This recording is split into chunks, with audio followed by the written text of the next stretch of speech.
I moved to California a year ago. Thank you, I love it. I love it. I love your palm trees. I love your natural deodorant. I love Ralph's. What a grocery store. Who is their DJ? You're like, did I come here to shop or did I come here to dance? Oh my God. First thing I did when I got here, got a dog. Right? That's what you do. You move to California, you get a dog, you give up dairy. This is how it goes. We got a street dog. They found her in an alley. Right? She was selling knockoff purses. Rough. I am going through a bit of a weird phase right now. I've been reading a lot of paranormal romance. So embarrassing to say because I vote. And I want to say I'm not a ghost person, right? I got tricked into reading them initially. I feel about ghosts the same way I feel about kids. Super cool if my friends have them. Okay. I'm happy to come over, we can all hang out. I'm not doing it at my house. Right? I don't have children, I have an IUD. You can probably tell when I got up here. You're like, what is that humming? Right, it's an intrauterine device. Looks like a little antenna. So it's also a free Wi-Fi hotspot. So fantastic because it will hook up with other IUDs in the area. There's one right over here. I feel it. Forms an open network. Which is perfect because if we were like a Joshua Tree or on the beach and we couldn't get online, we'd be like, oh, so glad I brought the puss. Download a paranormal romance. This is how it happened. I was in Louisville, Kentucky for a gig. I'm at the airport. My flight gets delayed. I go into Hudson News. I buy a $500 bag of cashews.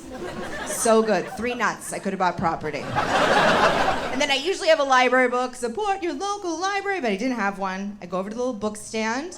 There's a book.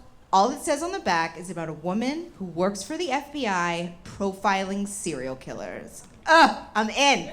It's everything I love. We got a female protagonist. She works for the FBI, which means she's gonna have full health coverage. How hot is that? What's that like? Right? I don't have the full coverage. I go to a gyno, take care of the goodies, and then I go to a dentist. And I hope if something is wrong, it's gonna surface at one of the 2 ends. Right? You just catch it at one of the sets of lips. I got it, I'm good. And then serial killers, right? I watch the documentaries, I read the books, I'm totally into it, but kind of sad, right? Because every time, or most of the time, that it's about serial killers, it's men killing people, right? When women kill people, we kill one person. We date them first. Right? Usually all of our friends are standing behind us like, no, he for sure deserved it. And statistically, when women murder, we poison, which we're even killing nice. You know, makes me wonder how much we actually want equality. Maybe we step up our serial killer game a little bit, people back up off our reproductive rights. They'd be like, you know what, let that lady make her own choices. She could be one of these chicks who's eating people. Not that we don't have famous female serial killers. I don't want to negate the women who've been out there working hard. Right, because we have some big ones. But if you look at like our Mount Rushmore of lady killers, the most famous were usually pushed to it by men, which I think is sad. You're like, can't we get one that just came out messed up? You know what I mean? Like nothing bad happened to her. She was just born that way, right? Like an artist. Maybe she shows up at kindergarten, she's got a half shirt made out of fingers. And publicly you're like, oh no, you are so messed up. But in your mind, you're like, we got one. I want to buy the finger shirt on Etsy. I buy the book, is what I'm telling you guys. I buy this book. I'm sitting at my gate. 2nd chapter, our main character starts seeing ghosts. I'm livid. Right? It's not correct on the back. They wouldn't even put the regular thrillers next to the ghost books at the library. They're in completely different sections. I keep reading. I'm marooned at an airport. This is the sentence that changes my life. Our protagonist says about a ghost who's wearing a tank top, by the way. Let me throw that out. I've never even imagined a ghost as having ankles. It's never that specific. This guy's got an outfit involving a tank top. Amazing. She says about him, and I'm quoting, he was as evil as he was hot. I actually shut the book. I shut the book. I was so taken. What the fuck's going on in here? Why am I being told that the ghost is hot? Why is this important to this story? Is he gonna help her with the serial killers? And then all of a sudden it hits you what's about to happen. You're like, oh my God. This chick is gonna fuck a ghost.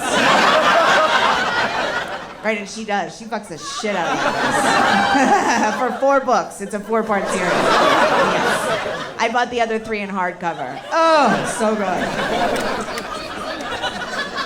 I live with a man, a live man. I live with a live man. We're very happy. We actually got engaged. Thank you. 13 years ago. I think in most relationships, there's a person who's a planner.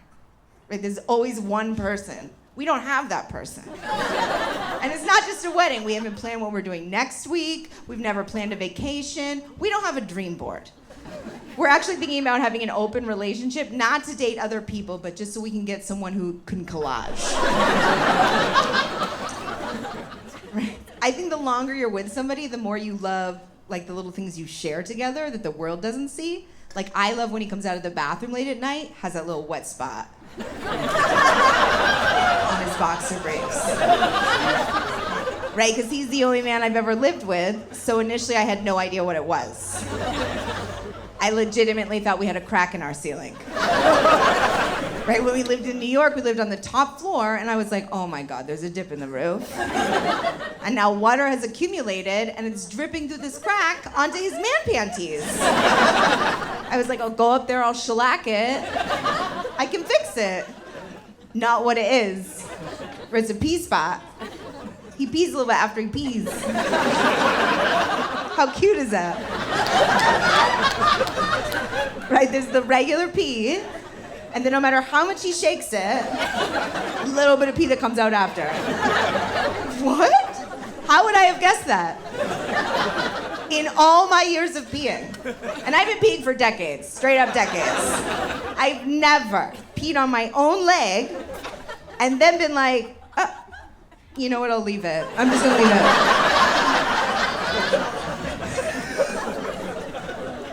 He's from Texas. I'm from Maine, which actually kind of makes sense, right? We both have trucks. And I am a rural person. I grew up in a very rural area. And I have noticed that people from cities, in my general experience, tend to be very uncomfortable around the idea of hunting. I grew up in a very big hunting area. And I think maybe it's because it was explained incorrectly. So this is how I explain it to people who don't like hunting. For like example, deer season. You can't kill female deer because they can have babies. And you can't kill baby deer because they're not fully grown. So the only deer you can kill are adult male deer. Right, so don't you feel so much better about it now? You're like, I'm sure he did something. There's probably some like nice lady deer down by the brook drinking water, and he comes over, he's like, let me show you how to drink better. Ugh. You're like, shoot him, stuff him, put him on a wall, I can't take it anymore. Are you stag-splaining? Are you stag-splaining right now? When my boyfriend and I first moved to Los Angeles, I got an email from somebody saying they were my relative. And, you know, I don't have a big family, I wanted to meet him, so I drove out. And within an hour of me being there, they had a work emergency, left me alone with their kids. Which felt like a compliment, but I don't know them well enough to know what the rules are gonna be. Like when my friends leave me with their kids, I know them, I can guess how to handle a situation. So I'm in the backyard, I'm sitting at a picnic table, the daughter brings over this huge bug, looks at me and goes, can I kill it? What? I don't know the rules on murder in this house. But I said, and I thought this was so good, I was like, hey, I'm not a rule maker, but I want you to decide if it's appropriate to kill something that's in its own environment and not bothering you. Which, I was like, pull the IUD out, I'm ready. You know what I mean? It's a gem, I'm dropping gems. So good. And then, without breaking eye contact with me, she whips her arm around and just windmills it and smushes the bug on the table. And then she goes, and I was like, oh my God, we got one. You guys, thank you so much. I'm Leah Bonnema.